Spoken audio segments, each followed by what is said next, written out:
a un primo porque lo estábamos buscando y lo llamaba así de Albert, Albert. Y cuando escucha a mi tío que estoy hablando así, me da un empujón y me dice, no grites como mampo, grita como hombre. Conozco a una chica y le digo, oye, pero ¿cómo le hiciste para tener un poco de pechos y caderas? Ajá. Y ella me dice, pues mira, inyéctate para no quedar embarazada. Y yo, pero, ¿cómo? Y entonces yo pensé que podía quedar embarazada y mi ignorancia también venía de... Ese fue el primer acercamiento con el tema de la terapia de reemplazo hormonal, por así decirlo, ¿no? Obviamente a los 16, 17 lo suspendo. Cuando me dan un diagnóstico de VIH, entro en depresión, me pongo muy mal, tengo un intento de... Hola, ¿qué tal? Buenas tardes, bienvenidos a un episodio más de Narrativa.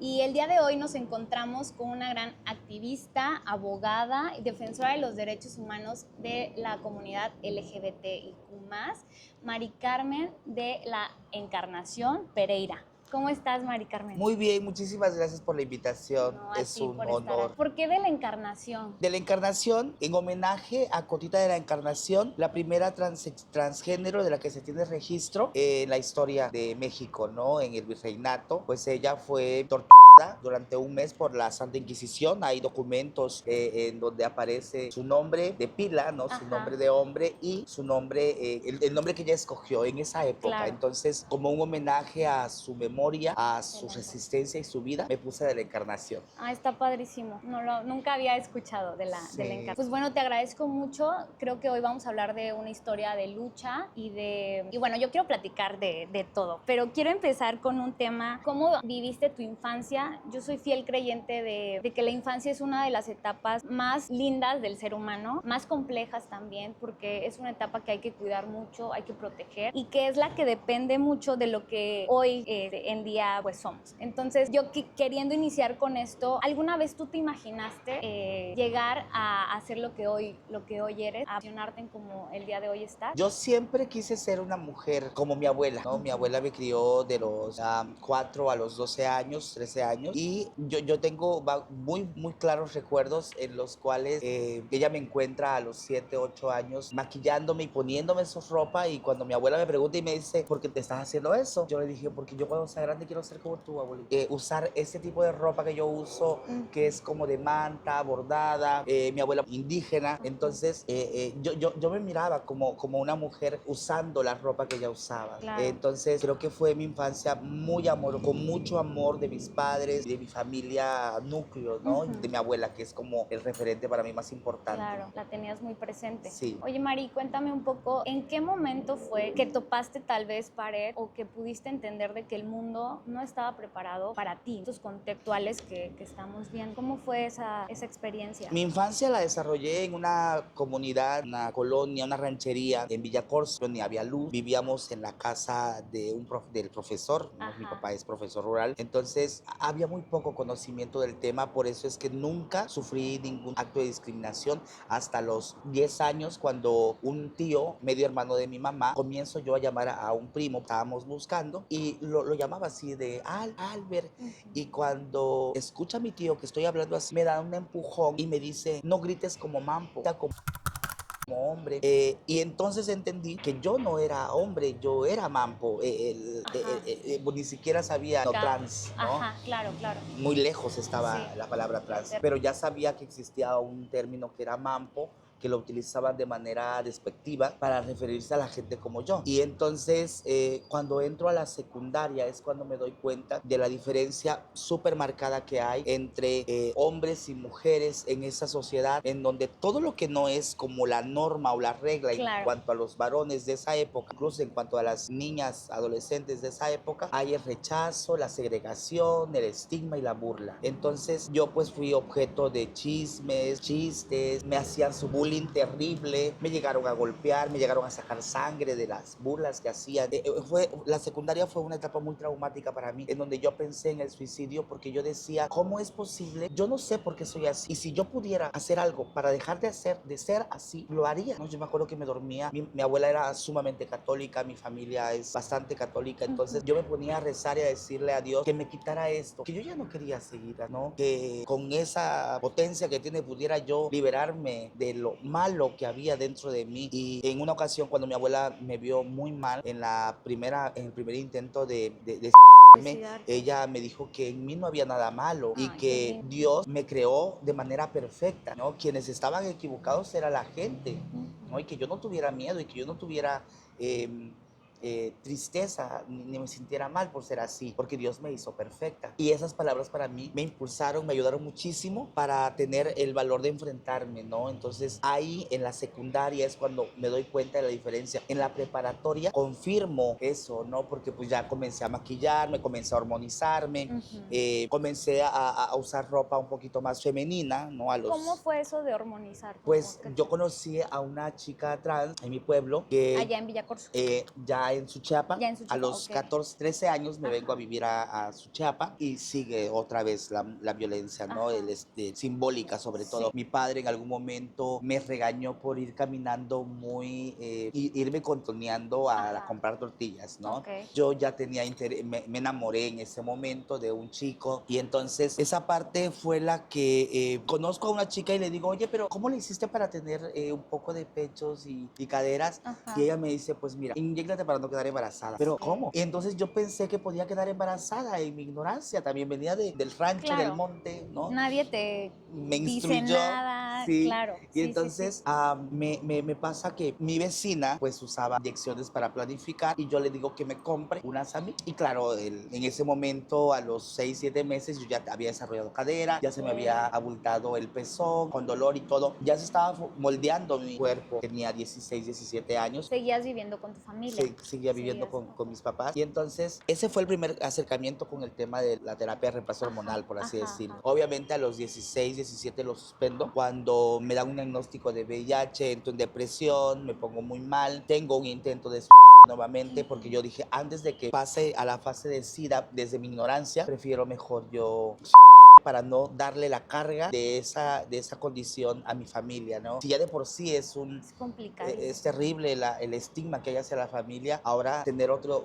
con el tema del VIH es otra carga todavía peor. Y entonces ahí lo suspendo y bueno, comienzo a lidiar un poco más el tema del VIH. Desde mi ignorancia a aprender mucho. Yo tenía un novio que fue el que me ayudó, ¿no? Que yo le dije que ya no quería tener nada que ver con él porque pues yo pensaba que yo ya no podía estar con nadie en la intimidad. Y cuando él me dice que él no me va a dejar, pues me daba la pastilla, él miraba que fuera al médico, que tuviera mis estudios. Cuando a él me lo 2013, me caigo nuevamente, me desmorono por completo y obviamente también comienzo a tener ya un poco de abusos, ¿no? En esta misma situación que vivimos las mujeres trans, de abuso de sustancias, de alcoholismo, que es terrible. Sin embargo, justamente me a mi pareja y ese año la Fundación Kellogg me da una beca de desarrollo de liderazgo indígena para viajar por un año por el país y el extranjero conociendo las culturas, las cosmovisiones de los pueblos originarios y eso me da un impulso a seguir avanzando,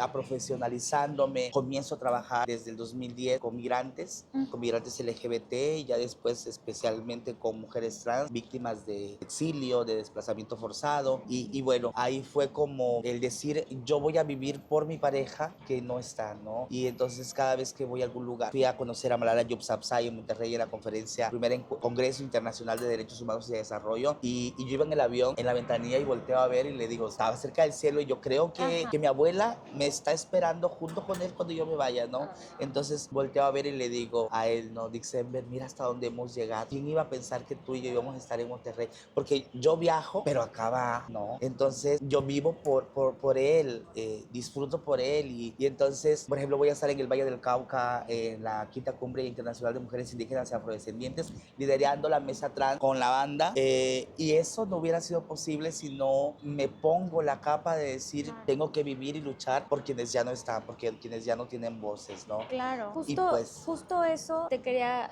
preguntar porque en un mundo que asocia a las mujeres trans con el trabajo prostitución. ¿Cómo lograste construir un camino diferente? Porque pues tuviste la oportunidad de estudiar, ahorita eres una activista reconocida. ¿Qué camino te orilló a irte por el otro lado? Que es terrible que se asocie eso con las mujeres trans, claramente por las pocas posibilidades que encuentran, ¿no? Es como esa vía que está abierta para ustedes. ¿Tú cómo agarraste para el otro lado? ¿Cómo le hiciste? Pues mira, yo creo que mi abuela siempre me dijo que yo era la niña más bonita, la niña más hermosa, y de repente me topo en la secundaria y en la preparatoria con que no era guapa, no era hermosa, era gorda, tenía cuando yo estaba en la secundaria tenía un cuerpo bastante bonito, tengo las fotos, pero me da el VIH y sufro lipoplasia, creo que se llama, dismorfia. ¿Qué es eso? Y que la grasa de tu cuerpo se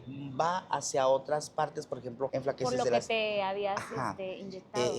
En las piernas, la pantorrilla, Ajá. las caderas, la grasita se te acumula en la panza o en la espalda o en la papada. Y luego llegué a pesar hasta 100 kilos, tenía sobrepeso. Un descontrol Tremendo. físico. Sí, cuando dijeran los castellanos, me vi ante un espejo y no vi nada, me di cuenta, con esta cara y este cuerpo, papá, me cago de hambre. Y entonces dije, pues Dios no me concedió la belleza, o Lo tenías presente. me concedió una belleza exótica, ¿no? Única e irrepetible, pero tenía que explotar lo que sí me dio, que es mi hambre de información y de querer saber, ¿no? Y de querer tener herramientas para defenderme, ese es el problema con las personas de la disidencia sexual, que estamos estudiando para defendernos desde los términos biologicistas, desde los términos religiosos, desde los términos jurídicos, sociales, históricos. Entonces, desde donde venga el comentario o el planteamiento violento hacia nuestra existencia y resistencia, puedo defenderme, ¿no? Con datos, con historia, con estudios. Y entonces decidí mejor hacer lo que a mí me gustaba. A mí me encanta leer. Entonces, yo me dediqué a la poesía también, a la escritura en general. Entonces, a eso fue lo que me enfoqué diciendo, bueno, no soy buena en esto, pero soy buenísima en esto, entonces me voy a enfocar a esto. Y que las chicas que son hermosas, que tienen un cuerpo maravilloso y que pueden lucirlo, ¿no? Y que aspiran a ser modelos o a estar en pasarelas, adelante. Yo no tengo nada en contra de ellas, pero mi papel no está ahí, mi papel es acá, ¿no? Esta es mi área, ¿no? En la defensa, en la pelea, en la lucha, en los tribunales. Y tenías todavía el apoyo de tu familia. Sí, o sea, siempre. eso es muy importante, ¿no? Porque Sí. he platicado con otras personas, pues huyen de su hogar, salen y pues es más complejo. Yo creo que el apoyo de la familia, de que estaban ahí, tenías muy presente a tu abuela. Entonces creo que es algo de donde uno se agarra. Y te digo, desde mi desgracia he tenido ciertos privilegios. El privilegio de tener una familia que me apoya, ¿no? Que me respeta, que me adora, que me quiere. Claro. Eso es un privilegio, porque la mayoría de las compañeras tienen que salir muy jóvenes de sus casas, enfrentarse a la sociedad solas, en la calle, donde la propia familia las rechaza. O incluso tenemos el caso de una compañera trans que ejercía el trabajo sexual acá, fue a su comunidad, ella es indígena, y allá la rociaron con gasolina. Viva. Ella se echó a un charco de agua donde osan los cerdos y se revolcó, y es por eso que nada más tuvo quemaduras tercer grado en el 70% de su cuerpo. Ella no puede volver a su comunidad. Entonces, si me comparo con ella, tengo mucho privilegio, ¿no? Entonces, creo que una de las cosas fundamentales que me han ayudado y me han impulsado ha sido mi familia. Creo que sin ellos no hubiera podido, ¿no? Hace poco me dice mi hermanito que viera el tema por los procesos de su sucesorio, ¿no? Ajá. Y me dice, es que papá cree que sigues llamándote como te puso. Ajá. Y pues todos tus documentos ya están adecuados a tu realidad. Entonces, chécalo ahí y le digo, no hay nada de qué preocuparse, todo está en regla, no afecta en nada, no te preocupes, ¿no? Entonces siempre están al pendiente mi mamá, mi papá, mis hermanitos, ¿no? Yo soy la mayor de, mi hermanita es lesbiana, mi hermanito es asexual, como una familia bastante diversa, ¿no? Y que siempre ha sabido que lo más importante es el amor, ¿no? Más allá de lo que seamos. Totalmente. Sí. Pues qué bonito, y yo rescato mucho, ¿no? El tema de la familia. Justo a veces es un soporte, que hayan muchas diferencias de pensamientos y de todo, pero sí, como tú dices, no lo había visto desde ese punto, ¿no? El privilegio de tener una familia que te pueda respaldar. Bueno, pues por otro lado, yo pues me he cuestionado de que muchas personas creen que la identidad de género es solo una decisión, una moda. O sea, lo he escuchado muchísimo, ¿no? Es que está de moda, y temas que están de moda, la verdad sí me causa bastante conflicto, porque ¿cómo le explicas a alguien que no comprende realmente qué significa ser trans y que fuera de ser una moda es una lucha social, que no lo pueden percibir de esa manera. ¿Qué podrías expresar sobre eso? Yo te respondería con una pregunta. ¿A qué edad te diste cuenta que tú eras niña? Ay, no me lo he preguntado. Para mí siempre fue como, o sea, nunca tuve como cuestionamientos. Ajá. Nunca. Claro, porque cuando naciste tenías las características biológicas más de Sí, reproducción sí, sí. femeninas, ¿no? Ajá. De hembra. Entonces, pues la sociedad que estaba alrededor de ti dijo, pues entonces trajo vulva y comenzaron a adecuarte. Generalmente comienzas a tomar, a entender tu identidad de género, que todas las personas tenemos una identidad de género, que eso también se habla, porque las personas heterosexuales tienen una identidad de género. Comenzamos a darnos cuenta de nuestra identidad de género a los 3, 4, 5 años. Y cuando nos dimos cuenta que nos gustaba hombre o mujer, eso ya comenzamos si es una cuestión prematura, a los 10, 11, 12, 13 años. Nuestra orientación sexual. Las personas trans también tenemos esa situación, o sea, existimos, las niñas, niños y adolescencias trans existen. Yo recuerdo que cuando mis papás no estaban, yo me maquillaba, usaba los tacones de mi mamá.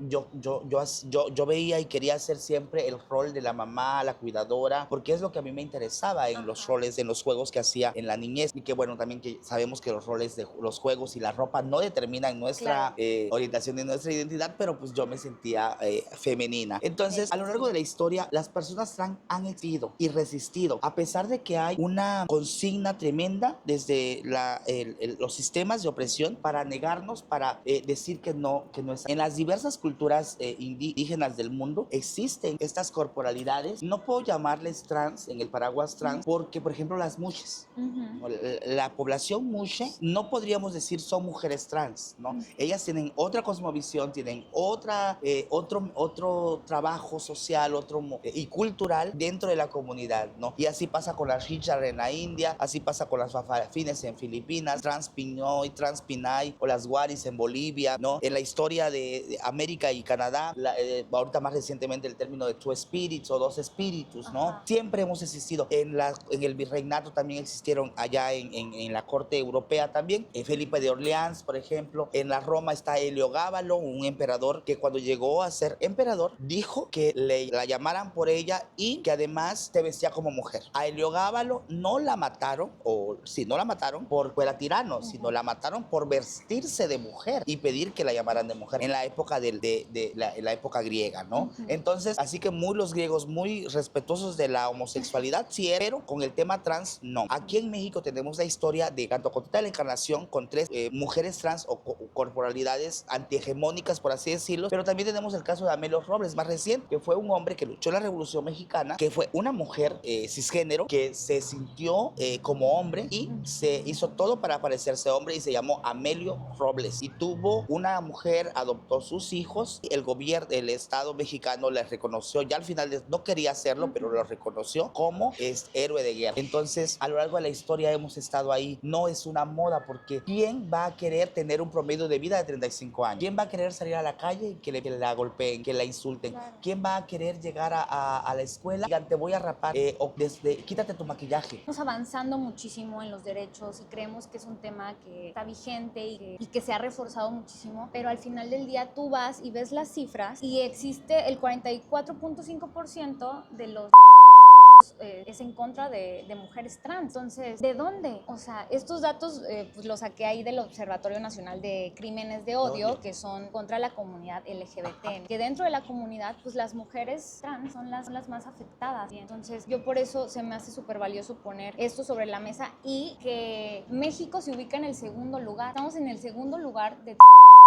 Y bueno, esto sí me pone como, me hace cuestionar mucho y creo que acá pues yo te he visto con Kenia Cuevas, pues el tema de Paola Buenrostro. Claro. Paola creo que era chiapaneca. De Pichucalco. De Pichucalco. Entonces, ¿cómo se inicia también esta ley de Paola? Que me parece que le impulsa Kenia y también que trae un antecedente de la ley de acceso a una vida libre de violencia de las mujeres. Entonces, se me hace súper valioso. Tú tienes ahí como este tema, digo, eres más cercana a Kenia. ¿Cómo fue ese proceso para que se impulsara la ley? ¿O qué avances han visto por los datos que tenemos sobre los transfeministas?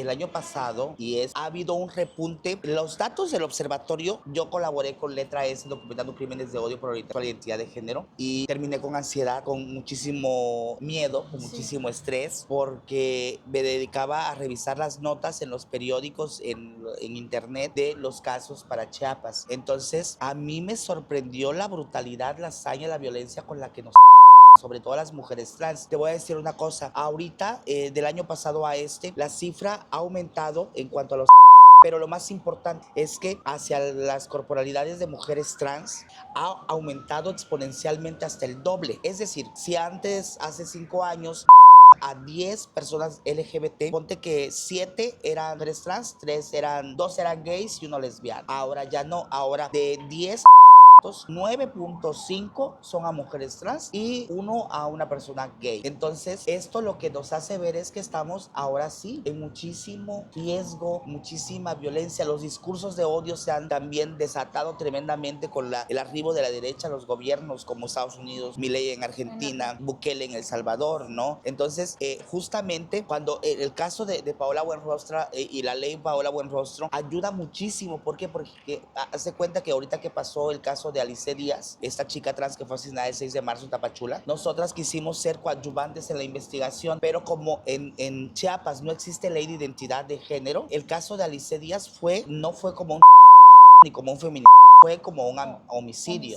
Exacto. Entonces, a pesar de que tenía huellas de que los testigos vieron cómo primero la y luego la mataron afuera del bar La Paloma, a pesar de eso no se hizo nada. Entonces no podríamos reclamar el cuerpo y teníamos que esperar a que viniera la familia de la víctima, que además es religiosa, de una congregación religiosa, que no tengo nada en contra de ellos, sino simplemente cómo es posible que predican el amor y no aman a su propia sangre, ¿no? Claro. Entonces la señora que la echó a Alice Díaz viene, ya se hace presente, quiere reclamar el cuerpo de su hijo. Entonces, pues pegamos el cielo en el grito y dijimos, entonces llegamos a un acuerdo con la fiscalía en donde sí le iban a dar el cuerpo a la mamá con la condición de que Alice fuera enterrada con su vestimenta de mujer, que no le cortaran el cabello, ¿no? Y que en su placa, ¿no? De la inscripción en su tumba llevara el nombre que ella escogió en vida, Alice, y lo valieron, lo respetaron. Pero imagínate, eso fue porque la fiscalía nos apoyó, pero antes no. Pero hablamos que es una lucha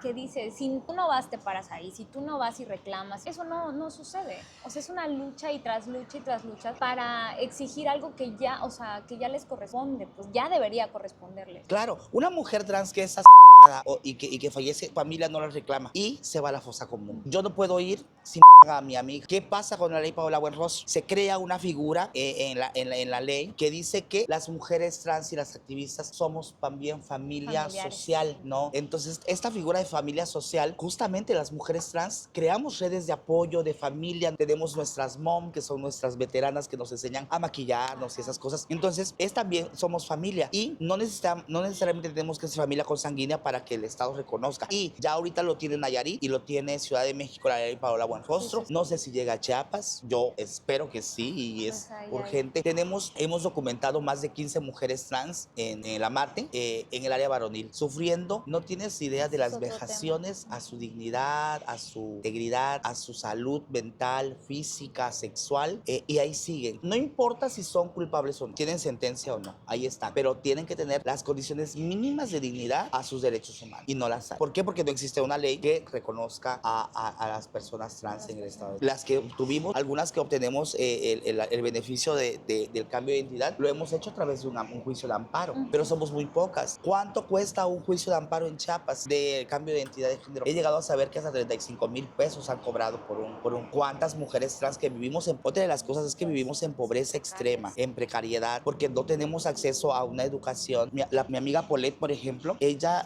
no siguió yendo a la preparatoria, no terminó su preparatoria porque la obligaron a cortarse el cabello y antes de cortarse el cabello prefirió dejar la preparatoria. Ahora imagínate tú, eso se habló hace 15 años, ¿qué trabajo le pueden dar a Paula que no terminó la preparatoria? No, los espacios a los que nos circunscribe la sociedad es a lo clandestino y a lo probioso, a lo que no se ve. En la noche ejerciendo el trabajo sexual, en los bares, como peluqueras, como meseras, como cantineras, poniendo el cuerpo en esos espacios laborales en donde estamos en peligro, en donde nuestro cuerpo puede está en peligro. Y justamente por eso es que yo siempre digo que las mujeres trans en el movimiento somos las que ponemos el cuerpo, somos las que realmente nos lleva la tristeza cuando es la hora de pelear. Los hombres gays siguen escudándose en que son hombres y tienen bueno, como pues doble, el ¿no? juego. Ajá. Y ellos mismos reproducen estas posturas transfóbicas, Sí, machistas y misóginas en muchos casos. sí, es un tema también ahí de lo que poco se habla. Pero pues bueno, yo te agradezco mucho por estar acá. Quisiera que preguntarte dónde tienes libros, dónde podrían encontrarlos si alguien se ve interesado. Cuéntanos un poquito de tus libros para ir concluyendo esta plática. Publiqué Apología de una ciudad en llamas en 2013 en una editorial que se llama Public Perver. Ya está agotada la edición, entonces este año estoy hablando con una editora para que se vuelva a reeditar el libro. También está Canel Bail, que es una antología de poesía homorótica indígena que lo hice junto con Manuel Zog,